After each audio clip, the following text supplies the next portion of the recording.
Yo, this is the OG of Creepy Cool, Howard Von Noise, presenting Noise Inc. podcast exclusive to the Coffin Carousel YouTube Grindhouse.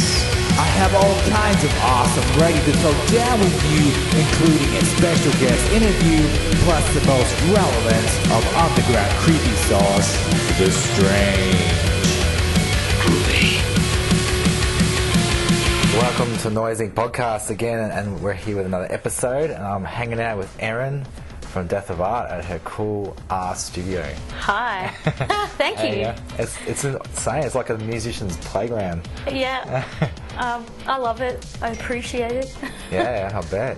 So you work here as a singing teacher as well as doing the band stuff? Yeah, well that's what I do for work. Cool. Yeah. Tell us a little bit about what you do. Yeah, well, I'm a vocal coach. I've been doing it for quite a few years now.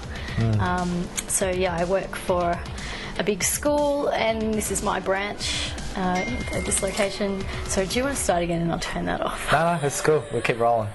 Part of the vibe. My computer's making noises. Part of 2019, I wanted to be all like guerrilla warfare, just on random locations. Anything's on, awesome, Yeah, cool. I'm like, it's always the way, you know, if someone like messages you when you're busy doing something. That's exactly what's happening. This isn't supposed to be perfect. It's just chill.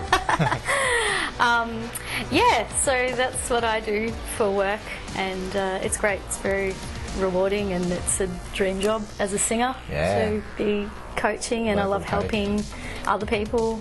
Yeah. Yeah. So, and how long have you been like in Death of Art for?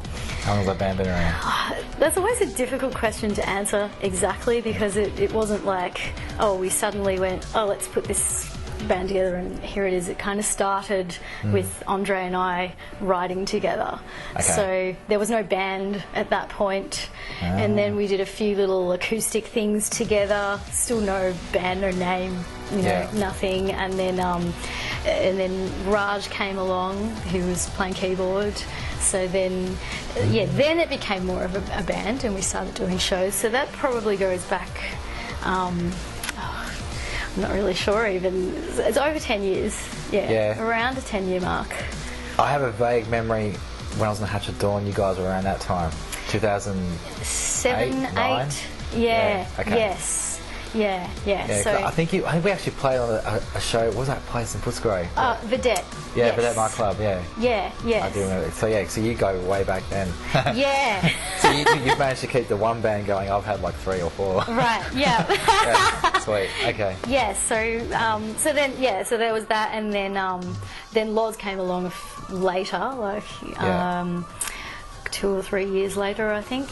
Yeah. And then so then there was 4 of us, and then a few years back, Raj is gone. So we were 3. But yeah, I suppose as starting as a band, I'd say roughly that 2007. So good 10 years. 11 years. Yeah. Yeah. Something like that. We have to do like a 10-year anniversary. Yeah, well, 2018 we had the 10-year anniversary of Dark Realm, which is an event that I started. Yeah, I did see that. Yeah, so, and I mean, the reason I started it was because, well, we weren't really very known then, and I was like, how do we get gigs? I know, I'll start my own event. Yeah, DIY. Yeah, I know what you're saying. And yeah, we used to run that quite often at Vedette and Deviate, probably the most that we did. I wonder if that Hatch at Dawn show was a Dark Realm show. It was probably, we used to do a Dark Realm versus whatever was going on in the other room often, so it could have been something like that as well. I have all my flyers and posters. Yeah, I have dig those out. Okay. Cool, so I guess so the band sort of started through its own organic progression. It wasn't like, let's start a band and do this. It just came together. Yeah, exactly. Cool. I mean, even the first few things that Andre and I did was through the singing school, like, because we have events and things at the end of the year, and I mean, I started out as a student here, so you know, we do our open mic events and concerts at the end of the year. I mean, you know, we probably one of the early things we did was we got to perform at Chapel of Chapel, you know, like... No way. Which is a huge, big venue. Yeah, they did that TV show, didn't they? Oh, yeah. Live on Chapel. Yeah. So that's the same place? Yeah. Oh my God, that's crazy. Yeah. So we do think, we performed at like the Crown Showroom, at the start, because it was part of the singing school events. Right. You couldn't pull a metal band in there now. Yeah, I know. Yeah. Yeah, sweet. So, what was the goal when you started writing with Andre then? Was it just, did you have a style that you wanted to express, or? I guess I'd only sort of started around that time discovering things about what my voice suited and what I was into as well. Because I'd done writing previously with other people, but very minimal amounts. I'd only really sort of discovered that my voice suited doing some more like rock things, and I've always liked things a bit more angsty and that kind of thing. I wasn't really into doing lovey-dovey things. And Oh, you got to find your niche of what works for you. Yeah. So, even sometimes you present things to me and I'll be like, nah, too happy. A bit more minor. It's going to be darker. Yeah, more minor things. Yeah, exactly. Yeah, sweet. Cool. So you had a couple of incarnations before, would you say, when did your first EP go out? 2011, I think. Yeah, okay. Yeah. So we didn't do one until that point, because we were just still writing and even finding our way with things, because that's the thing too. I mean, we're electronic rock band, and I always wanted that electronic. Awesome. You answered my next question. Yeah. Who did that? Where did that come from? Yeah. Cool. Because I didn't have those skills at that time. I have since learned how to do that stuff. I do all the production now, but back then had no idea. Yeah, so we were part of the journey, I suppose. Yeah. And so we were going and working with other people, and we went through a few different people, because as with anything, you sort of can be trying to find the person that's right. Same. And some people had the skills but weren't as interested in the style, or went into the style, and then some people were into the style but just no skills. or just really unreliable, or yep, we're here, where are you? Okay, all right. all the nightmares of trying to record a band. So, going off what you just said, you write the music, produce the music, and now you doing the production. Yeah. Unreal. Yeah. Well done, that's crazy. Thank you. So the whole package. Yeah, I'm getting there. Yeah, and you got your own studio, so it's like killing it. Well, I guess, as you go along to it, especially when you really do sort of start to develop the ideas of what you are and what you want to be, you know what you've got in your mind, and it's like, if you can do, well, something our last producer said to me, if you can do 90% of it yourself, you're going to get what you want, even if you've got to go to someone else to help you round it up or finish it up.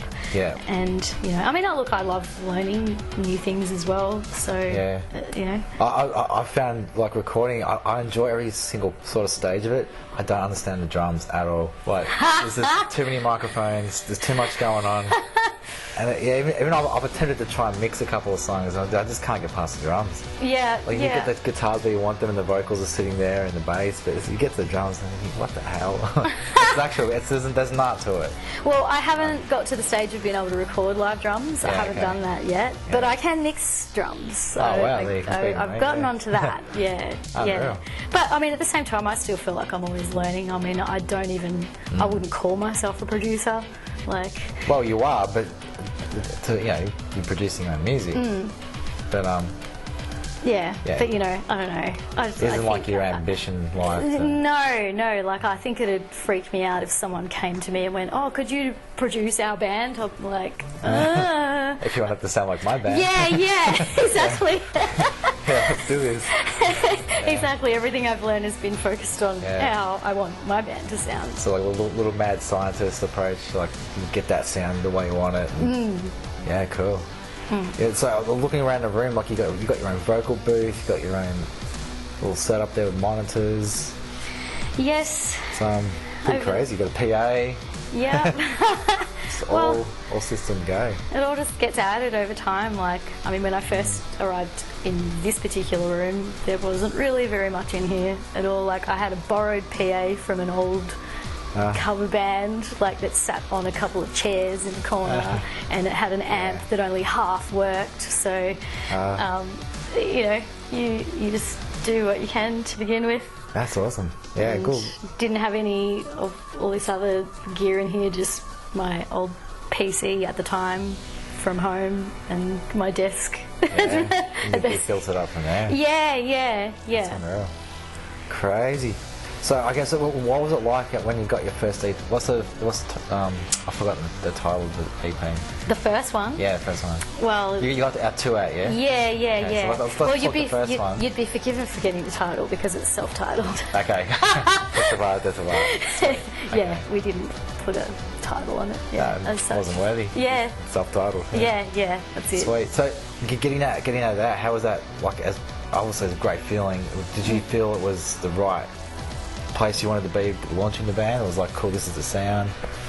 Well, It's I mean, at the time, yes, Yeah. I mean, it has progressed since then, or taken sort of new, directions since then. Yeah, we were really happy with that. It felt really good to have a tangible thing out as well. Did you produce that, or you just started to get into the producing? I only sort of was getting into production then, so I basically gave all the files that I had for all the tracks and things, and I gave them to the producer, who is Josh from Cyrus. So cool. so he did our first EP, which was awesome. It was great working with him, and he did I think he did a fantastic job. He did a remix for us as well, which was awesome. I love remixes. It's mad. You get it back and you think, damn, I did not hear the song like that at all. He did a really great job on that. Look, it was good to learn things through that process as well. Just being involved.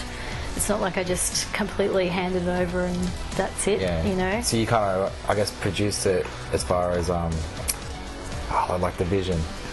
Like you knew where you wanted. There was a lot of communication going on, and about what to do. But at the same time, we really, we wanted to work together because it was like, we knew he was going to give us something that we wanted, or that was us. And awesome. Yeah, so he helped us to get that going. Birth the sound. Cool. Cool. But yes, it's changed a bit since then. Well, it's going to that just natural progression. Cool. So what's the track? We'll drop a track. Okay, cool. And we'll do Anti-Valentine. Which is the only track that's on both EPs. Ah, right. Yeah. Okay. So we'll get to the second one in the next segment. Okay. So, what's the song about? Self-explanatory? Yeah, well, I suppose all of the songs are kind of about my own negative experiences and things, and me taking a bit of an empowering stance over that situation. So I mean, Anti-Valentine was inspired by Valentine's Day, I guess. That's it. You're doing your thing, like a restaurant on Lygon Street with flowers and wine and chocolates and... So Valentine's Day really not going how, wanted it to. I've never ever done that cliche Valentine's Day thing. Usually if I've been with someone, it's just been like, let's just go get some dinner quickly somewhere, or it's a full romantic setting. Well, I've always been curious, I want to do it.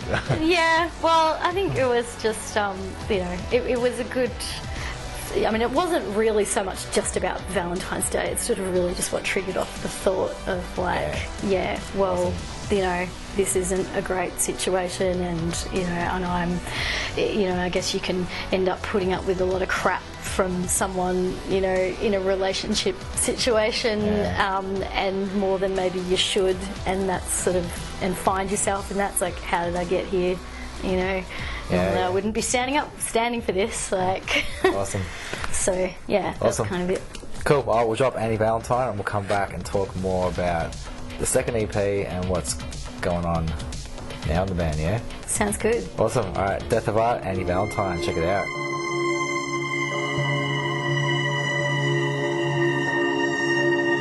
Squeeze the trigger.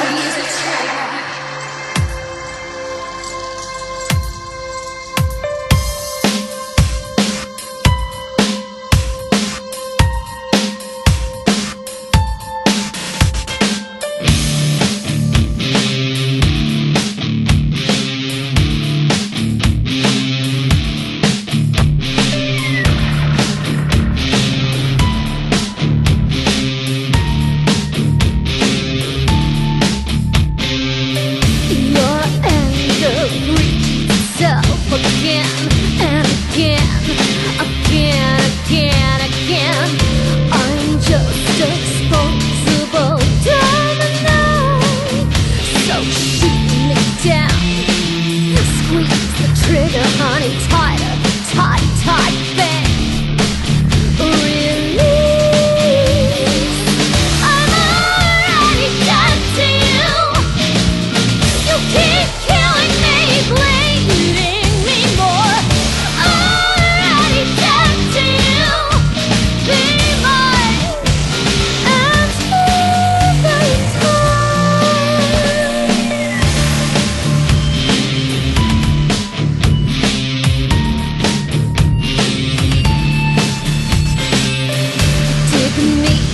grave I can't escape.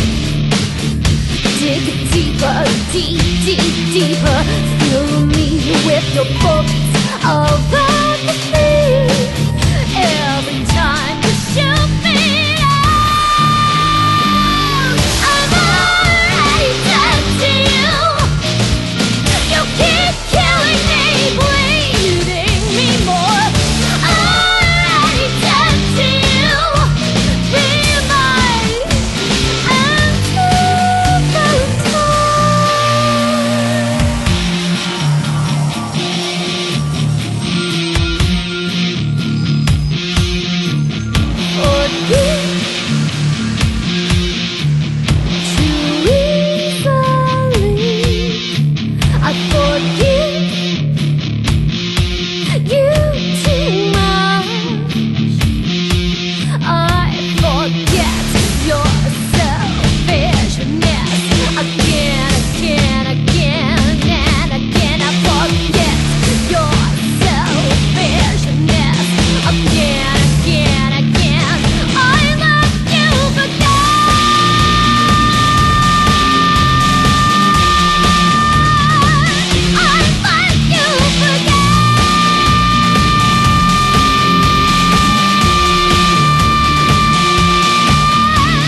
To the Noising Podcast, and you just heard Death of Art, Anti-Valentine. I got it right, didn't I? You did. Awesome. Cool. Okay, so we've heard a taste of the first EP. Now, you said you redid this song and the second one.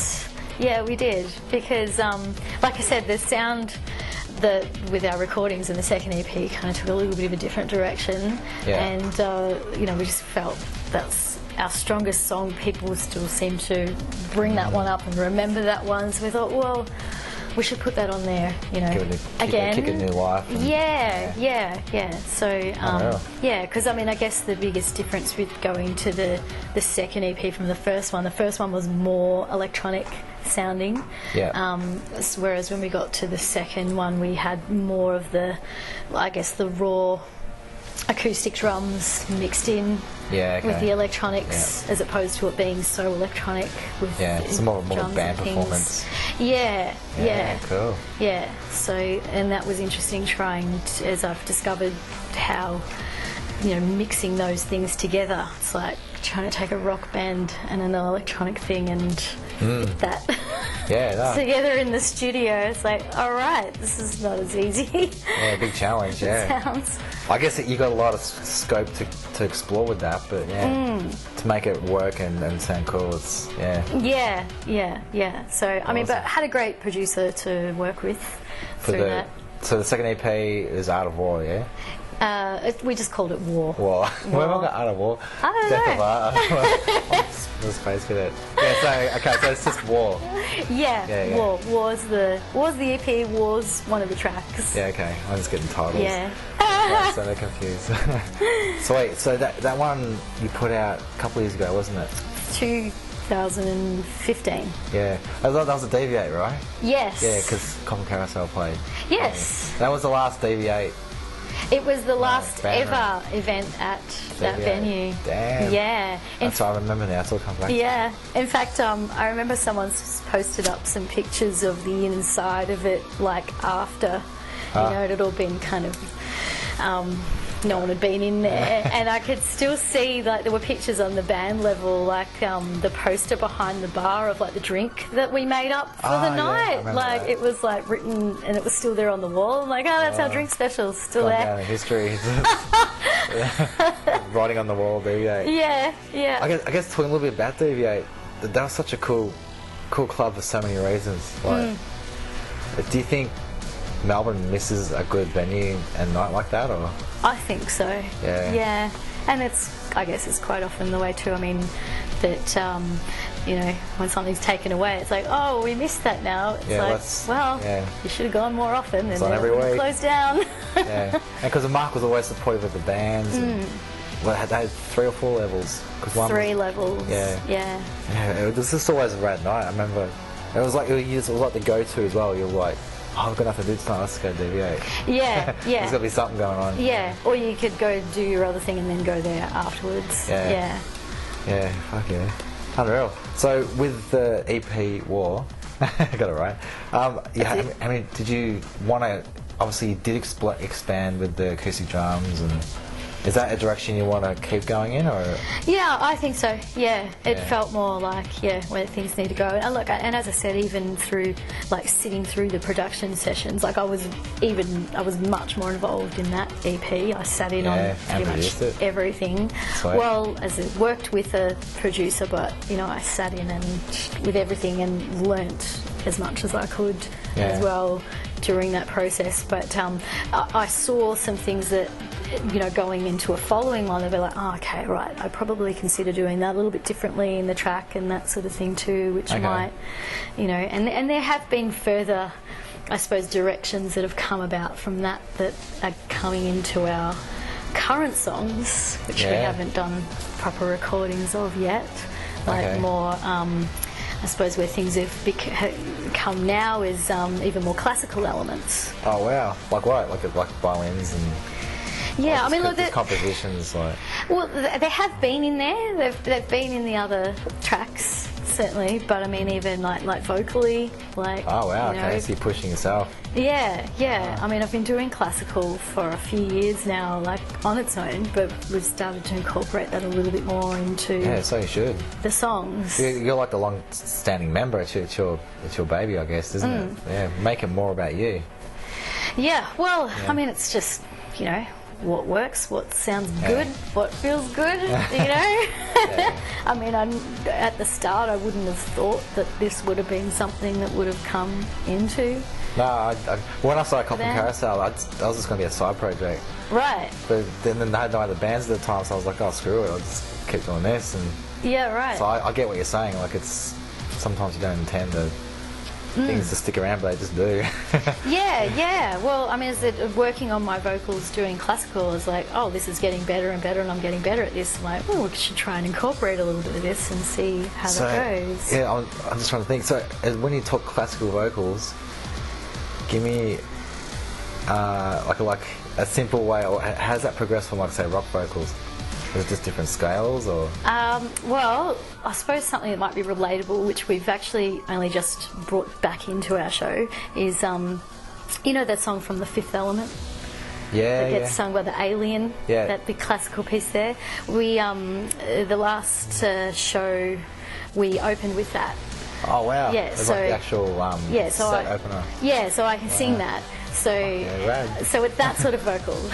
Unreal. And then I kind of can cross between doing that and then doing like heavy like rock vocals and things. So it makes it That's awesome. dynamic, like a lot of variation. Hell yeah. But I can do both, so why not? Showcase it, yeah. That's unreal. So you can actually sing like, I can't remember what that character was called. I can't remember. But was that the blue alien? Yeah. Yes. Unreal. So that was more of like a classical style that character sung. Yes. Okay. Yeah, like a soprano opera, if you like. I'm keen to hear this new stuff. Yeah. So you're obviously writing new stuff at the moment too. Yeah, and we've been performing like a couple of these new ones, but we just haven't done the recordings. Okay. Yeah. Well, when do you reckon it will happen? When's the new EP due? Like, I have not made any plans for it at this point in time, but that's probably something we'll start thinking about. Maybe need to write some more songs for it. Yeah. Yeah. Unreal. So the current band, you got Elisa playing guitar? Yes. Yeah. Yes. And I forgot your drummer's name. Dave. Dave. How can I forget that? It's like, anyway. Yeah. So how's that feeling? Like. Yeah, it's good. Yeah. So, I mean, Elisa is filling in until, or has been filling in till the end of 2018. Doesn't stick around?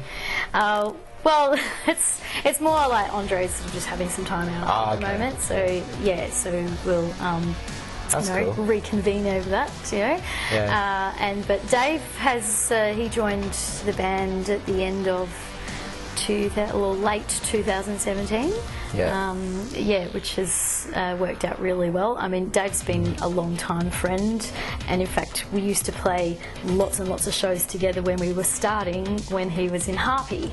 Okay. So that was his old band. Yeah. Right. So like I was saying, when we did the Dark Realm 10-year anniversary, like he played the first event with us, but in his own band. And he's doing the 10-year anniversary. Yeah, exactly. So awesome. And so when we were looking for a new drummer, he was one of the first people to put his hand up and go, always really liked your band, and you know, the new music, can audition, and you know, we already know him and know we get along and everything. So yeah, and he's worked really hard to like get everything down, and unreal. Yeah, he practices a lot. Like he's really dedicated. It's awesome. That's what you want, especially for drummer, because they're like the backbone. Yeah, rocking out. Yeah, definitely. Sweet. So yeah, like as far as you're going to introduce more classical vocal styles as well. Yeah, well, we have already. Yeah. Oh, you have already? Yeah. Okay, so what else are you thinking of bringing into the mix? Like, is there anything else you're keen to explore and expand on? Nothing that comes to mind at the moment. I mean, I was like, when a new song gets written, it usually starts with guitar and vocals. Yeah. And we just sort of go from there, and then I might sort of try and get a somewhat decent recording of that for me to work a track around, or you know, we might work with the drums, the acoustic drums first, and you know, get a pattern and stuff going there, and then work with that. So I know I really just like it to be a very much an organic, emotive thing. Like, what does it feel like? What does it feel like it should do? You know, rather than like try to be too planned about it. Verse, chorus sort of thing. And, or even just sort of what sort of sounds, or you know, that will be added to it in terms of, I guess, extra production and electronics and things. I guess if you're going to explore more of the classical side of vocals, that gives it like a template to instrument with all the instruments too. You could introduce. Well, we kind of have started doing a bit of that too, because I also studied. So I did an orchestration course. You're like the queen of music. Get it all going. Yeah, I did that early last year, and that was fantastic. I loved that. So I've studied it. So you can score stuff. Yeah, I mean, I'm not. You know, I certainly still have to reference things and look things up. But I learnt about all the different instruments in an orchestra and how to score them and how to write for them.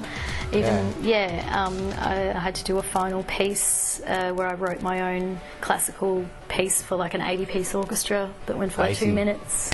Yeah, like a full orchestra. It's online somewhere or other. I'll find you a link. I'll find you a link. With an 80-piece orchestra, that's different sections, but maxed out, right? Yeah. That's pretty big. Yeah. Unreal. It took me a while. Not bad. Yeah, I'm used to like writing like guitars, drums, vocals, and some bass, let alone 80. Yeah, 80, Yeah. and make it all work together too. Yeah. Insane. Yeah. So, so I have, been able to utilise those skills a little bit already through the production Yeah, for some of the new It would sound tracks. so epic. Do it. Unreal. So can we get a date down to like? Well, when's the new stuff coming out? What have you got in the pipeline? Well, You don't. I was going to say, you already asked me that. I want an answer. No, you don't have It's like to. one of those job interviews when they re-ask you the same question in a different way to test flip you. it around. Yeah. It was a little bit like that. I'm not gonna, I just keen to know. That's all. But if you haven't got any plans, then I'm not. No. But want to just want to write some more things as well. I suppose another thing we considered doing as well is even writing a piece that is very much more classical. Like a soft. Sure. Maybe we don't have a lot of like really soft songs. We've got probably one, Suicidal Butterfly, that's on the War EP. That's probably our softest song, where I don't really go really heavy with vocals or anything throughout. Yeah. So we were kind of thinking maybe we could do something along those lines, but go even more classical with it Hell yeah. as well. Awesome. So that's another thought, I suppose. Yeah, I can do it. Bring it all. Just chuck it more in the soup can. Yeah. keep cooking the awesomeness. Yeah, and as you know too, we do acoustic shows as well. Yeah. So that's another, aspect expression. of things. Yeah, and also on the War EP, we did an acoustic version of one of the tracks. Yeah, I noticed that. On there. Awesome. Yeah. Whereas we didn't do that with the first one. The first EP, instead we had remixes on it, so it was different different thing. again. Do you know, I did an acoustic show last night for Halloween. I'm still struggling because I'm on stage by myself, and you're singing and playing like. But I still, in my head, you might be able to help me as a vocal coach, right? Right. In my head, I start listening to myself, but then it's like I loop my thought with what I'm doing. So as I'm doing the performance, I start listening to myself for like that feedback. And then I just start zoning out. Oh, right, getting caught up in that. Yeah, I'm just like, fuck it. A couple of times I was like, dude, just sing the song. Like, stop thinking about it. Like, what is that something common with when you're teaching students? Yeah, definitely. Like, what's going on in your mind? Yeah. For sure. So, what's the goal there? Do you try and cut that out, or you just? I think the goal is to be in the moment. I know it sounds a little corny, but it's like not thinking what did you just do, and like, oh, gee, I screwed that up. Like, you've got to just let that go, like, for later. Otherwise, you're going to screw up the thing you're doing right now. That's what I was more or less trying to say. Like, I overthink it to the point where I'm pretty much. It becomes a domino effect, if you let something get to you. So, you can reassess that after you get off stage. Which back the camera footage is not. Yeah, so you want to just be in the moment as it comes up. Awesome. Like when it's like that freshness that you had about it when you first wrote the song. Yeah, you weren't thinking of it. Yeah, true. You know what I mean? Like. I've taken that advice. Yeah. Happy to help. Sweet. Well, I guess before we close out and drop another song, you've obviously been in the music industry like I have for a few years now.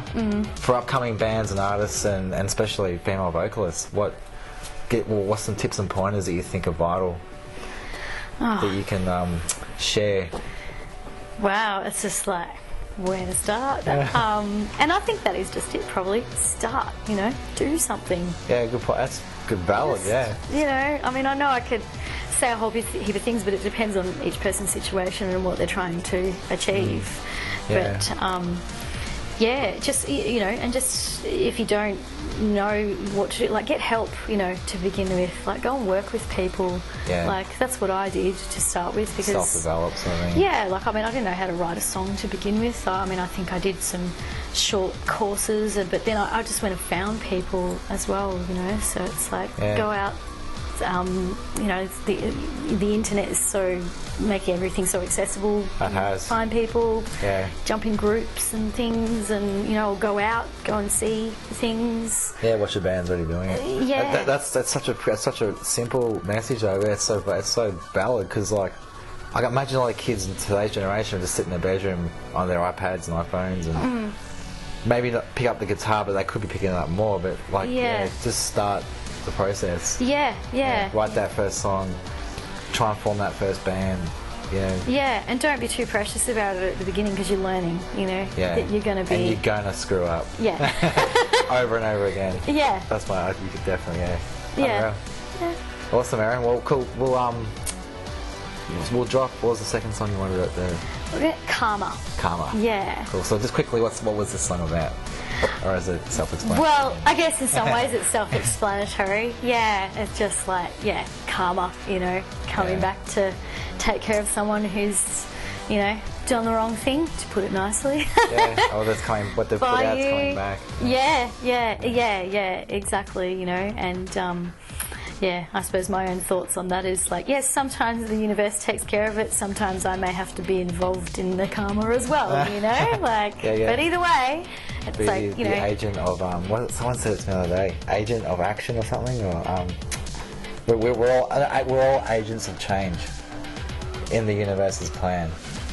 I like that. Well, we are, because things are always changing. Yeah. So, like, it's getting very philosophical. Like. I like a little bit of philosophy. Me too. Yeah, because it was almost like, even though, okay, you can go, universe, sort this out, don't want to deal with it.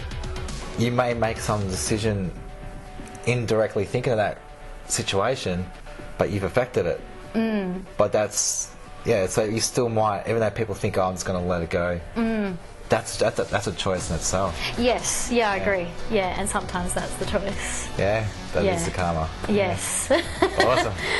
So it depends, But this is, as I was just saying before, this is the one track that we did an acoustic version of on the EP as well. Cool. So there's two, but we'll play the regular one. Alright, with the rock version. Yeah. Cool. So, and where can fans find you? Like, deathofart.com will lead you to all of our social media things. You have a branching world of social media links. Rather than me reeling through all the individual things, that'll take you everywhere you want to. So deathofart.com. Yep. And the rest is there. It's all on there. Yeah. And merch and stuff like that. Yep. There's links all on the site to Facebook, merch, YouTube. Yeah, cool. You know, all of the upcoming shows and things like that. Yeah. Awesome. Yes. Cool. Oh, Erin, thanks for being a part of Noise Inc. No worries, thanks, Halsey. It's been fun. Yeah, cool. Well, all the best and keep rocking your stuff, and we'll drop some karma. Awesome. your style of karma. All right. Cool. All right, check it out. Sounds good. Death of Art, Karma.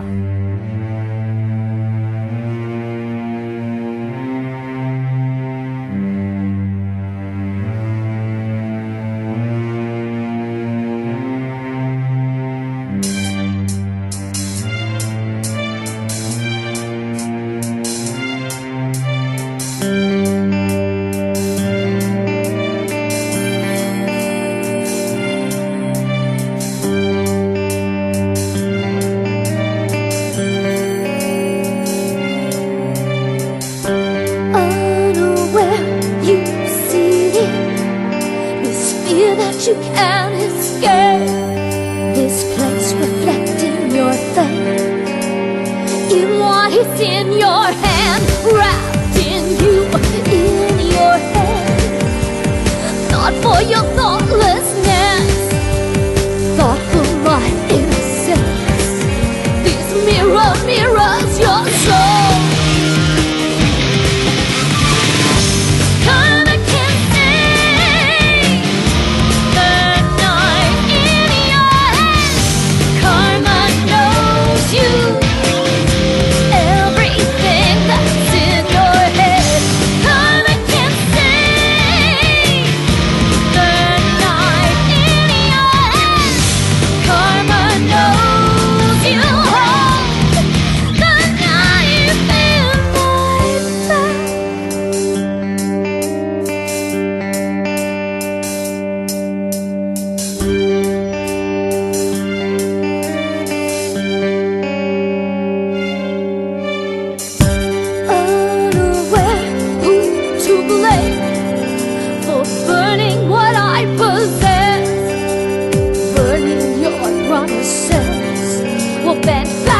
you bled from me, made by your vengeance. Karma can sing the night in your head. Karma knows you, everything that's in your head. Karma can sing the night in your head. Karma knows you all the knife in my back.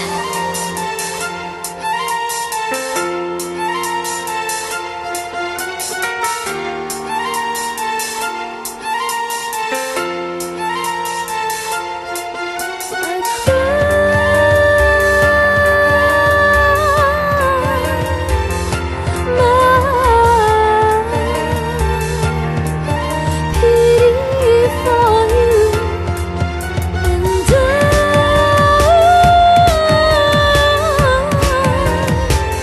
I see you flying by, falling further, falling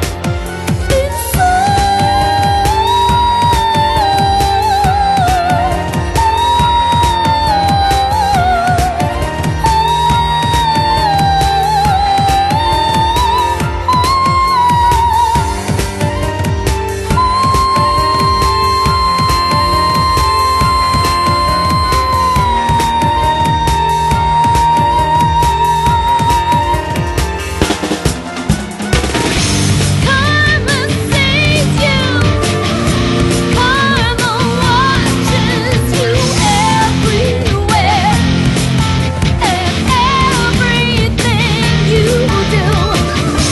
Karma sees you, Karma watches you. Share with me the scars that I bear now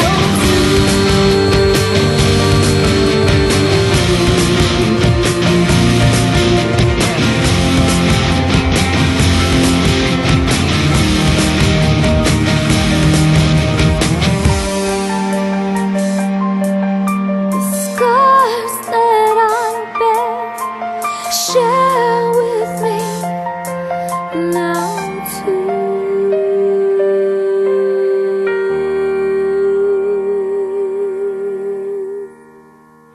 It's time for that special creepy sauce segment, The Strange. Reviewing the most awesome food experience from the underground with all the flavors that are popping, ready to have your jaw dropping. Alright, what's up? It's Have One Noise for Noise Inc. Podcast, and we're here for another installment of The Strange. And tonight's little dinner guest is... Makeup artist Bec Marie. Okay, Breck. And so what do you do with your makeup? I'm a special effects makeup artist, and So you paint a picture. Like, what are we looking at? I specialise in horror, gore, and anything bloody and disgusting. Awesome. And we've actually worked on a project recently, so it's going to be the new cover of the Coffin Carousel album. Yeah, that's right. So you're pretty excited to show people what we've done. I was really excited to work on it. Cool. How did you feel like working on a Coffin Carousel project? Was it? It was really exciting. I really enjoyed it. Yeah. I didn't weird you out too much. No. Sweet. Well, yeah. People will see that soon. But so tonight we're going to eat some burgers, aren't we? Yep, that's right. And where are we? Soda Rock Diner on Chapel Street. In Melbourne. So why are we here? Is this your favourite place to eat? It is. I love coming here. Okay. And when you said burgers, I was like, I'm in. Yeah. Yeah. All right. So we're just wait. We've ordered already. Do you remember what you ordered? Or Veggie burger. and you got a And I got a root beer. sweet. So I got a straight up Sprite because feeling a bit like it's a thirst quencher sort of Saturday night. But I got a veggie burger as well, but I removed the mayo for vegan option, and I ordered some fries because the chili fries is full of beef con carne, which ain't my vibe. So Nice. yeah, cool. So we'll tell us a little bit what you've been into. Well, what got you into makeup? Just while we're waiting. I've always loved makeup, and I've been doing makeup since I was like 14 years old. And I've always yourself or like- everyone, friends and family. And That's right. I've always been obsessed with horror and horror movies. Awesome. So What's your favourite horror movie? I love The Shining. I think it's my favourite. Shining. Yeah. What's any reason in particular, or It's just weird. weird? Awesome. So, in a nutshell, if people are going to book you for a makeup job, how can they find you? They can find me on Facebook, on makeup artist Bec Marie on Facebook. I'm on Instagram. We'll share the link in the video. Okay. The post. So cool. Bec Marie makeup. Yep. Sweet. You on Instagram? I'm on Instagram, Bec Marie makeup artist, and they can send me an email as well. Hell yeah. Cool. And so, just before our burgers come out and we drop a review after we've eaten, Yeah. what is the sort of work that you like? Obviously, how much work have you done, and what sort of work are you looking to get involved with? I've been a makeup artist for 15 years, I'd say, and special effects, I've been doing that for about a year. Yeah. So you want to work with bands, movies? I'd love to work in horror movies, photo shoots, Yeah, sick. just anything different and weird. Anyone Yeah. willing to take it a little extra gore and Yes, I love gore. sweet. Well, that's going to be interesting because we're also working on a project next month, hopefully, which is the Coffin Carousel project. Yes. So hope the fans of the band will enjoy this next little chapter of the band because it's looking pretty. I bet they will. Yeah. We're trying some new things in Yes. the Coffin Carousel camp, but working with people like Bec is going to make it super awesome. Sweet. We're gonna just hang 10 and wait for our meals to come out, and we'll do a little wrap up once we've chowed down. What do you reckon? Awesome. Cool. All right, hang in there. All right, have one noise. We've just smashed our burgers here at where are we again, Bec? Soda Rock Diner on Chapel Street. So the Soda Rock Diner. It's got a whole retro vibe, yeah, like Elvis. Yeah. Elvis records on the wall, jukeboxes. Hell yeah. I like it. Got cherry colas everywhere, and we're actually going to order a cherry pie to finish off some dessert, yeah? Yeah.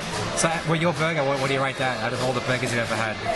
I reckon an 8 or a 9. 8 or 9? Yeah. It's definitely, for me, it's probably an 8. Yeah. It's pretty good. I added, onion, caramelised onion and beetroot. I hate beetroot. I love it. It's the best. But yeah, and the fries are awesome. It's just sort of basic fries, but they had the seasoning. I don't know what that seasoning was. It was like special Soda Rock Cafe seasoning. But yeah, fries, I reckon probably 8. Burgers about an 8. And the atmosphere is about 10. It's good vibes. Yeah, really good. A little bit of Pulp Fiction, I reckon. Yeah, definitely. Awesome.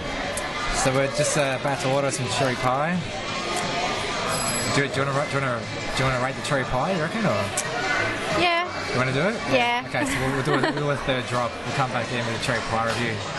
So you've had the cherry pie before, yeah? Yes, I order it every time I come here. Okay, so what does it for you? I just love the cherries. In fact, we're in a pie. Cherry pie. Very cool. Well, it's American cherry pie. Exclusive to Soda Rock Cafe. Short crust pastry. And it comes with a cherry on top. Yeah. So sweet. We're gonna order this bad boy and smash into the last bit of the review. So hang in. Cherry pie. Alright, so that was the cherry pie. What do you reckon, Bec? That was really good. That was well recommended, and that was damn friggin' sweet. Nice Very and cherry. sweet. Unreal. So, overall, what do you reckon of cherry? What is it? Cherry Cherry pie. pie. No, the place. Soda. Soda Rock Diner. Yeah. I'd give it 10 out of 10. You're 10 out of 10. Yes. I'm going to go 8. Okay. Because I'm missing the high booze that you can get in America. All right. The whole American theme, the rockabilly vibe, the retro style. The Elvis is all over the wall if you're an Elvis fan. And it's a pretty good vibe. We got privy to a little around a twist, was it? A little crew kitchen dance. Yes. And around a twist, that was pretty special. got to see some roller skating. But yeah, check it out if you're in Chapel Street in South Yarra Melbourne, Austria. Check it out. Beck, I just want to say thanks for having some burgers tonight. Thank you for having me. And if you ever need a horror makeup artist or a special effects like gore makeup, Beck's your girl. And how can people find you again, Beck? On Facebook, makeup artist Bec Marie, and on Instagram, special effects. Check it out. And thanks again. And email. Emails. So hit you up with the email. Makeup artist Bec Marie at outlook.com. Awesome. Well, thanks for hanging out on this strange for Noise Inc. Thank you. All right. Ciao. That's a wrap for another installment of Noise Inc. I am your host, Howard Von Noise, the OG of Creepy Cool, thanking you for tuning in your awesome antenna over to the Coffin Carousel Grindhouse. Stay awesome and stay strange.